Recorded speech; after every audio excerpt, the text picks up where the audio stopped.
It's me.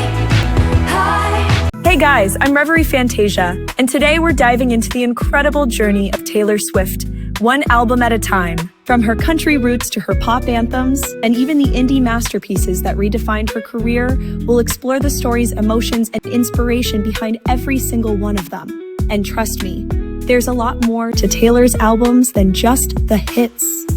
Each one tells a story, and I'm here to take you through them all, like a cozy little time machine through music. Before she became the world's biggest pop star, Taylor Swift was just a girl with a guitar and a dream. Taylor Swift, the small-town girl with big dreams, released in 2006. At just 16, Taylor Swift turned her diary into music, giving the world a taste of her storytelling magic. This debut album sold over 6.8 million copies, proving that a girl with a guitar could change the music industry.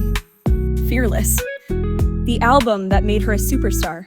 Released in 2008, Fearless was the moment Taylor became a global sensation. With hits like Love Story and You Belong With Me, this album sold over 10 million copies, won Album of the Year at the Grammys, and made Taylor a household name. A 27-second phone call. Yep, Jonas broke up with Taylor during her Fearless era, and she turned that heartbreak into one of her most iconic songs. Forever and Always. Talk about a power move. But then, everything changed. It was 2009. Taylor Swift had just one Best Female video at the MTV VMA. She was only 19, standing on stage, ready to give her speech. Then Kanye West stormed in. Yo, Taylor, I'm really happy for you. I'm gonna let you finish. But Beyonce had one of the best videos of all time. One of the best videos of all time. Taylor stood there, stunned, humiliated.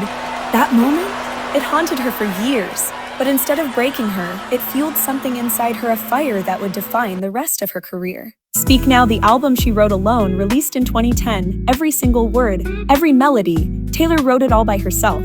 Speak Now was her way of proving she didn't need anyone else's pen. Selling 6 million copies, it was a statement of independence, talent, and raw emotion. Taylor called out John Mayer in Dear John, and the internet went wild. Critics said she was too young to write about love and loss, but Taylor proved them wrong, one scathing lyric at a time. Some heartbreaks fade, others get immortalized in music. Taylor Swift and Jake Gyllenhaal's brief but intense romance ended in heartbreak, and she didn't just move on. She wrote Red. From the bittersweet highs to the crushing lows, one song stood above the rest, All Too Well. A lyrical time capsule of love lost, filled with haunting memories, a scarf left behind, a dance in the refrigerator light, a love that slipped away too soon. And just like that, a breakup became one of the greatest heartbreak anthems of all time. Red, the album of heartbreak and reinvention, released in 2012. Red was passion, heartbreak, and reinvention all wrapped in one. With 7.9 million copies sold, it gave us anthems like I Knew You Were Trouble and All Too Well, songs that still hit deep years later. They were music's golden couple, Taylor Swift and Harry Styles.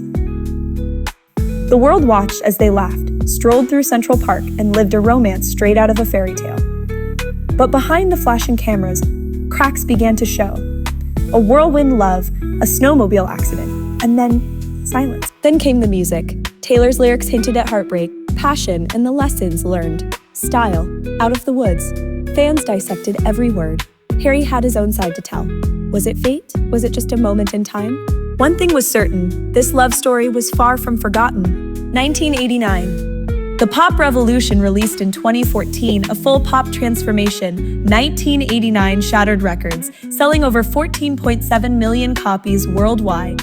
With synth beats and smash hits like Shake It Off and Blank Space, Taylor proved she could dominate any genre.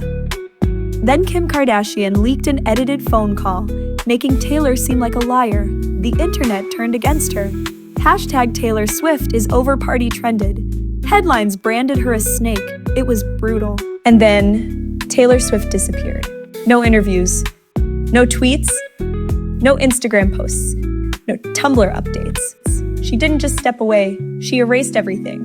One day, her social media accounts were full of life. The next, gone. Wiped clean, silent. Meanwhile, while the world thought she was in hiding, she had fallen in love with Joe Alwyn. No paparazzi, no scandals, just quiet happiness. For nearly a year, Taylor Swift, the woman who had dominated headlines, award shows, and stadiums, went completely off the grid. The world kept talking about her, but she said nothing. No response to the media backlash. No music. Nothing. And just when people started wondering if she was ever coming back, she did. But she wasn't the same Taylor anymore. The first thing she posted? Not a selfie, not a song teaser, just a cryptic video of a snake's tail slithering into the darkness. No caption, no explanation. She had been watching, listening, waiting. And when she returned, she wasn't the girl the world once knew. Reputation was coming. Reputation. The Dark Era, released in 2017, they called her a snake, so she became the whole damn serpent. Reputation was Taylor's response to the world's judgment, selling over 4.5 million copies. It was bold, unapologetic, and a defining moment in her career. Taylor versus Scooter. Round one. Fight. Imagine working your entire life for something, only to have it stolen from you. For over a decade, Taylor Swift poured her soul into her music. Every lyric, every melody, hers. But in 2019, that changed. Her life's work, her masters were sold. And not just to anyone, to Scooter Braun. A man she never trusted. A man who had ties to those who tried to bring her down. She was never given a chance to buy them herself. The rights to her own music, gone, stolen. But this is Taylor Swift we're talking about. She didn't just accept defeat. Instead, she did the unthinkable. She re-recorded everything. Taylor's version was born, and she turned pain into power yet again. Taylor won this battle with a knockout strategy.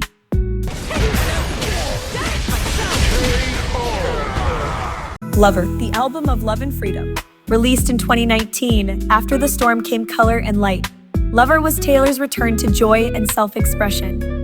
Selling over 3.2 million copies, it was an explosion of love, empowerment, and artistic freedom. Folklore, the quarantine masterpiece. Written in 2020, in isolation, Folklore took Taylor's storytelling to another level. Stripped down, poetic, and raw, it sold over 3.75 million copies and won her another Grammy for Album of the Year. Evermore, the sister album. Written in 2020, Evermore was a quiet yet powerful extension of Taylor's storytelling, selling over 2.6 million copies. It proved she was just getting started in this new artistic chapter. In 2022, Taylor Swift made history, not with music, but with a doctorate. I'd like to thank NYU for making me, technically, on paper at least, a doctor. Dr. Taylor Swift. New York University honored her with a Doctorate of Fine Arts, recognizing her cultural impact. On stage at Yankee Stadium, she delivered a speech full of wisdom and humor, urging graduates to embrace cringe, learn from failure, and dance through life. From songwriter to global icon, now a doctor of storytelling. Midnights, the album of late-night thoughts. Dark, dreamy, and deeply personal, Midnights became one of Taylor's biggest successes, generating over $230 million in sales. With songs like Anti-Hero and Lavender Haze, it captured the thoughts that keep us awake at night. After 6 years together, Taylor Swift and Joe Alwyn quietly went their separate ways in early 2023. But love had a new chapter waiting. In a plot twist no one saw coming, Taylor found romance in the world of football, with none other than NFL superstar Travis Kelce. Their whirlwind love story took center stage, blending music and sports in a way only Taylor could. From sold-out stadiums to roaring crowds, one thing is clear. This love story is playing out on the biggest stage yet. The Tortured Poets Department, the next chapter. Taylor's latest masterpiece is already shattering records. With 783,000 copies sold in the UK alone, the Tortured Poets Department proves that Taylor isn't just writing music. She's writing history. Taylor Swift's journey is more than music. It's a testament to reinvention, resilience, and the power of staying true to yourself. Which part of her story inspired you the most? And who should we feature in our next inspiring video? Let me know in the comments. Don't forget to like, subscribe, and turn on notifications so you never miss a story. Your support means the world. See you next time.